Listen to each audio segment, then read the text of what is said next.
Hello everyone, this is coach Richa और आज की वीडियो में मैं बात करने वाली हूँ कि ऐसे 5 कौन से जहर हैं जो हमारे किचन में मौजूद हैं और जो हर दिन हम यूज करते हैं। आप नहीं, जी हाँ, हम सब लोग यूज करते हैं और हमें रियलाइज भी नहीं है कि वो हमारे बॉडी में स्लो पॉइजन की तरह काम कर रहे हैं। स्लो पॉइजन मतलब कोई भी चीज जो हमें एकदम से ना मारे बट धीरे धीरे मारे। और मारने के बहुत सारे तरीके होते हैं, आपने देखा है, कोई झट से मार देता है, कोई तड़पा तड़पा के मारता है। तो ये जो चीजों की मैं बात कर रही हूँ ना, ये तड़पा तड़पा के मारने वाली है ना। तो आज हम इसके बारे में थोड़ा सा स्टडी करेंगे। आपने बहुत सारे यूट्यूबर में देखा होगा, ये टॉपिक डिस्कस किया गया है, लेकिन मैं जो ये टॉपिक के बारे में बात करूंगी तो आप ना इसको इम्प्लीमेंट जरूर करिएगा, क्योंकि कोई भी चीज सुनने से काम में नहीं आती है। और इस वीडियो को बिल्कुल भी स्किप नहीं करना है, आगे फॉरवर्ड नहीं करना है, पूरा ध्यान से सुनना है। और जो जो मैं चेंजेस बता रही हूँ वो करने भी हैं। अभी आपको थंबनेल से ही देख के समझ में आ गया होगा कि कौन सी ऐसी 5 चीजों के बारे में मैं बात करने वाली हूँ। इनको बोलते हैं 5 वाइट फूड पॉइजन, है ना, जो हमारे किचन में होते हैं।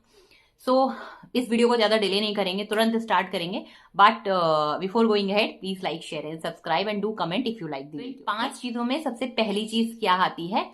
Cow milk. अभी आप सोचेंगे काउ मिल्क तो अच्छा होता है, तो ये ऐसे क्यों बोल रही है कि काउ मिल्क खराब होता है? ओके, काउ मिल्क डेफिनेटली अच्छा होता है, उसमें हमें प्रोटीन मिलता है, विटामिन डी मिलता है एंड कैल्शियम मिलता है।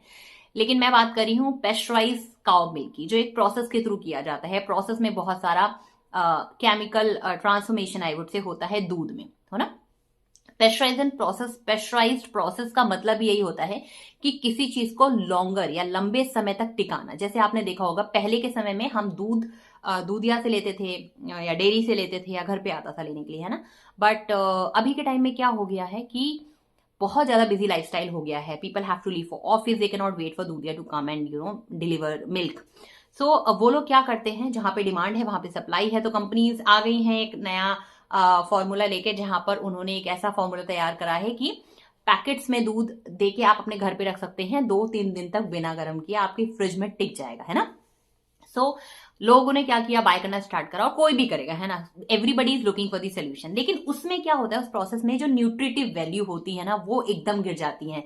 Vitamin A, vitamin C, vitamin E and vitamin B, ये सारी चीजें उसमें से चली जाती हैं। इस प्रोसेस में बहुत सारा दूध में एंटीबायोटिक ऐड हो जाते हैं और हार्मोन्स ऐड हो जाते हैं। ये सारे ही जो न्यूट्रिटिव वैल्यू होती है उसके साथ साथ सारे एंजाइम्स को भी मार देता है ना। It also destroys all the phosphatides, which is essential for calcium absorption. और calcium works with vitamin D, जो बच्चों की ग्रोथ के लिए काम आती है या हमारे इम्यूनिटी के लिए काम आती है। तो अभी इसका सोल्यूशन क्या है कि आप सिंपली क्या करें, जितनी भी आप रॉ मिल्क में देखेंगे ना, जितने भी न्यूट्रिटिव वैल्यू, या हम दूध किस लिए लेते हैं, न्यूट्रिशन के लिए, है ना। हमें उसमें से कैल्शियम मिलना चाहिए, विटामिन डी मिलना चाहिए, विटामिन ए, ई, प्रोटीन, सब कुछ मिलना चाहिए। बट आज के दूध में वो नहीं है। तो आप ट्राई कीजिए कि कहीं ना कहीं से फाइंड कीजिए कि कोई मिल्क वाला आपको मिल्क डिलीवर कर दे, डेयरी वाले से, है ना। पैकेट्स के दूध कंप्लीटली अवॉइड कीजिए।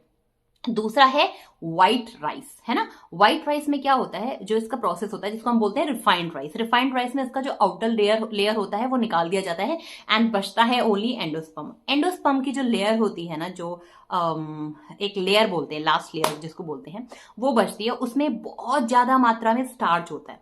अभी वो स्टार्च आपकी बॉडी में कैसे हानिकारक हो सकता है, क्योंकि जब भी आप कोई हाई ग्लूकोज वाली चीज लेते हैं ना, वो आपके ग्लूकोज लेवल पे असर करता है। तो अगर आप रिफाइंड राइस खा रहे हैं तो उससे आपका ब्लड ग्लूकोज लेवल या आपका शुगर बढ़ सकता है ना। सो जिससे डेफिनेटली आपका अगर शुगर बढ़ता है तो आपको डायबिटीज होने के चांसेस हो जाते हैं। टाइप 2 डायबिटीज हो सकती है, ओबेसिटी हो सकती है, तो कैंसर हो सकता है। तो ये सारी चीजों को आपको अवॉइड करना है ना। थर्ड चीज, व्हाइट शुगर। शुगर एक ऐसी चीज है जिसको बोलते हैं यूजलेस चीज, हम बोलेंगे, which comes in empty calories. Empty calories का मतलब क्या होता है, ऐसी चीज जिसमें सिर्फ कैलोरीज है, nutrition value zero, absolutely zero. Sugar में आपको कुछ भी नहीं मिलता है, लेकिन फिर भी शुगर हमें बहुत पसंद आती है। आइडियली मतलब ऐसा माना गया है कि एक इंसान को, एक आदमी को 9 टेबल स्पून खानी चाहिए, sorry tea spoon, 9 table spoon sugar लेनी चाहिए, और विमेन्स के लिए 6 टीस्पून। बट इंडिया को देखते हुए, क्योंकि यहाँ पे डायबिटीज बहुत तेजी से बढ़ रही है, तो रिकमेंडेड है 5 से कम या 5 तक। 5 में आपका हर एक चीज काउंट आ गया। ऐसा नहीं कि आप रॉ शुगर ही खा रहे हैं, उसमें आपकी चाय भी आ गई, कॉफी भी आ गई, आपकी मिठाइयां भी आ गई, सब कुछ टोटल मिला के आपको सिर्फ 5 टीस्पून आपको शुगर खानी है।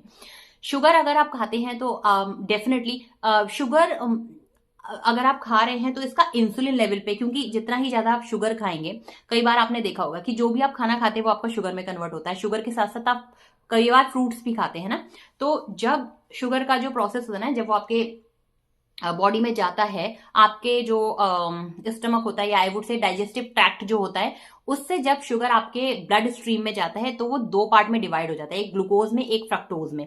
तो जो फ्रक्टोज होता है एक्स्ट्रा शुगर लेने के कारण, क्योंकि इंसुलिन पे इफेक्ट करता है ये एक्स्ट्रा शुगर, है ना, आपका पैंक्रियाज पे इफेक्ट करता है, तो उसकी वजह से क्या होता है, आपका जो फ्रुक्टोज होता है वो आपके लिवर में फैट में कन्वर्ट होके स्टोर हो जाता है। इसलिए आपने देखा होगा बहुत सारे लोग का फैट वो सॉरी पेट निकलता रहता है।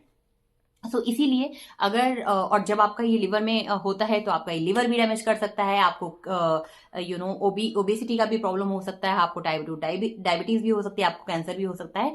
तो ट्राई कीजिए, व्हाइट शुगर नहीं खाना है, शुगर की जगह आप गुड़ लीजिए या तो हनी लीजिए, है ना, जैगरी का यूज कीजिए या हनी का यूज कीजिए।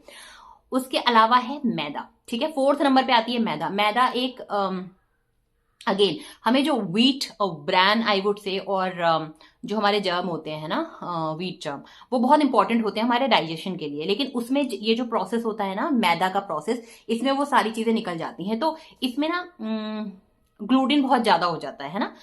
ग्लूटिन डाइजेशन के लिए बहुत ही डेंजरस काम करता है, क्योंकि अगर ग्लूटिन की मात्रा, ग्लूटिन का मतलब क्या होता है, किसी चीज को चिपकना, ग्लूटिन, है ना, तो अगर आप ग्लूटिन ज्यादा वाली डाइट खा रहे हैं तो ये डेफिनेटली आपके डाइजेशन को खराब करने वाला है। तो आपको मैदा अवॉइड करके आपको होल व्हीट वाला आटा खाना है ना। आप मल्टीग्रेन भी अलग अलग ग्रेन के आटा खा सकते हैं, लेकिन ट्राई कीजिए कि मैदा से बचिए, क्योंकि मैदा नोइंगली अननोइंगली हर एक चीज में आपके पड़ा हुआ है। आप चाहे बाहर से कोई खाएं, कोई जंक अगर आप खा रहे हैं तब भी वो मैदा से बना हुआ है। मैदा डेफिनेटली जो चीज आपको टेस्टी लगती है ना वो चीज आप बार बार खाएंगे, तो it is very unhealthy, but we like to have it because it, जो हमारे टेस्ट बर्ड्स होते हैं ना उसको बहुत अच्छी लगती है मैदा। तो ट्राई कीजिए, क्योंकि अभी जैसे घर में भी आप ब्रेड लेके आ रहे हैं तो आप देखिए कौन सी ब्रेड लेके आ रहे हैं, आप मैदा वाली ब्रेड लेके आ रहे हैं या आप आटे वाली ब्रेड लेके आ रहे हैं। अभी मैक्रोनी भी अगर आप देखेंगे तो आप आटे वाली खा रहे हैं या मैदा वाली खा रहे हैं। पास्ता भी अगर आप देखेंगे तो आटे वाला खा रहे हैं, मैदा वाला खा रहे हैं। आई ऑलवेज प्रेफर आटे वाला, क्योंकि अगर आपको सब कुछ अपना टेस्ट भी कंप्लीट करना है तो try to shift on a healthier side, है ना, थोड़े बहुत चेंजेस कीजिए। नाउ पांचवा द मोस्ट इंपॉर्टेंट चीज, सॉल्ट, व्हाइट सॉल्ट, है ना। पहले के टाइम में लोग क्या खाते थे, रॉक सॉल्ट, है ना, सेंधा नमक खाते थे, या जो गुठली गुठली सी आती थी ना वो खाते थे हम लोग। लेकिन अभी के टाइम में क्या हो गया, हम लोग जो basically I would say salt is very important, है ना। सॉल्ट में जो आयोडीन होता है वो हमारी बॉडी की ग्रोथ के लिए चाहिए होता है, लेकिन जो अभी जो रिफाइनिंग का प्रोसेस चला है नमक में, उससे आयोडीन खत्म हो जाता है और जो सोडियम है उसकी मात्रा हमारी बॉडी में ज्यादा जाती है। नमक का काम क्या होता है, सोखना, सोखता है नमक। तो जितना ज्यादा आप नमक खाएंगे उतना ही ज्यादा आपकी बॉडी में पानी की मात्रा जाएगी, और पानी में क्या होगा, आपका वाटर रिटेन होगा। तो वाटर रिटेंशन होने की वजह से आपकी बॉडी में बीपी का प्रॉब्लम हो सकता है। जितने भी ज्यादा लोग आपने देखा है जो एक्स्ट्रा नमक खाते हैं, ऊपर से नमक डालते हैं या ज्यादा ही नमक खाते हैं, उनको बीपी हाई का प्रॉब्लम हमेशा निकलेगा। तो हाइपरटेंशन का प्रॉब्लम और बीपी का प्रॉब्लम आपको हो सकता है। तो जब भी आप खा रहे हैं ना, आजकल वैसे भी आयोडीन पोटेशियम वाले नमक आने लगे हैं, तो आप क्या कीजिए कि सेंधा नमक को यूज कीजिए घर में। जितने भी लोग हैं सबको आदत पड़वाइए।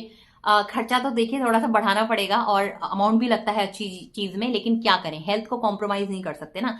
तो घर पे अगर चेंजेस कर लेंगे तो हॉस्पिटल जाना आपका बच जाएगा, लेकिन घर पे अगर आप बचत करेंगे, आप सोचेंगे नहीं कुछ भी खा लीजिए, कहीं से भी खा लीजिए, बस पेट ही तो भरना है, पेट भरना है ना। लेकिन ये देखिए कि हमारा जो बॉडी बना है वो पेट तो है उसमें, लेकिन बहुत सारी चीजें हैं जिनकी हेल्थ के लिए हमें न्यूट्रिएंट लगते हैं। न्यूट्रिशन वैल्यू खाने में ज्यादा होनी चाहिए, और अगर हम इन चीज को कंप्लीटली अवॉइड नहीं कर सकते तो थोड़ा थोड़ा चेंजेस करके, जैसे एग्जांपल मैंने शुगर का एग्जांपल लिया था, तो एक्स्ट्रा स्वीट मत खाइए, एक्स्ट्रा चाय मत पीजिए, कॉफी मत कीजिए, शुगर जितना हो सकता है कम खाइए, नमक हो सकता है अलग से मत लीजिए, ज्यादा मत डालिए, हो सकता है तो डेफिनेटली जो मैंने सजेस्ट किया है सेंधा नमक में कन्वर्ट कीजिए।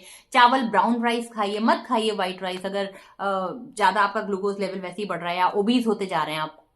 पहले नहीं करा लेकिन अब कर लीजिए, है ना। दूध का मैंने आपको बता ही दिया है कि डेयरी वाले से ले लीजिए। मैदा की अगर बात रही तो इट इज नॉट वेरी क्या बोलते हैं, डिफिकल्ट टू अवॉइड, है ना, तो आप कर सकते हैं। एंड आई नो आप कर सकते हो और आप करेंगे। सो अगर आपको ये वीडियो पसंद आई हो तो डेफिनेटली शेयर कीजिए, और इन पांचों चीजों का ख्याल रखिए। इन पांचों चीजों को जड़ से नहीं निकाल सकते तो डेफिनेटली कुछ कुछ चीजें बदलाव करके अपनी जिंदगी को हेल्दी और हैप्पी बना सकते हैं। सो बाय द वे, अगर आपको किसी को भी जानना है कि आपको अगर डायबिटीज है, आप रिवर्स कैसे कर सकते हैं, थायराइड है वो खत्म कैसे कर सकते हैं, ड्रग फ्री लाइफस्टाइल कैसे जी सकते हैं, तो हमारी जो कम्युनिटी चलती है हेल्दी और हैप्पियर कम्युनिटी, वहां पे हम पूरा 5 पिलर्स ऑफ हेल्थ पे ध्यान देते हैं। आपकी एक्सरसाइज से लेके, आपके वाटर इनटेक से लेके, आपकी स्लीप से लेके, आपके न्यूट्रिशन से लेके और आपके पॉजिटिव माइंडसेट से लेके हर एक चीज वो कराते हैं जो आपकी हेल्थ के लिए बेटर है। तो अगर आपको चाहिए तो आप यहाँ पे कमेंट कर सकते हैं और आप हमारी जो कम्युनिटी का ये सेशंस होते हैं वो आप ट्रायल ले सकते हैं। And if you feel like joining our community, you are most welcome. So thank you so much for watching and stay happy, stay healthy with Coach Richa. Bye bye, take care.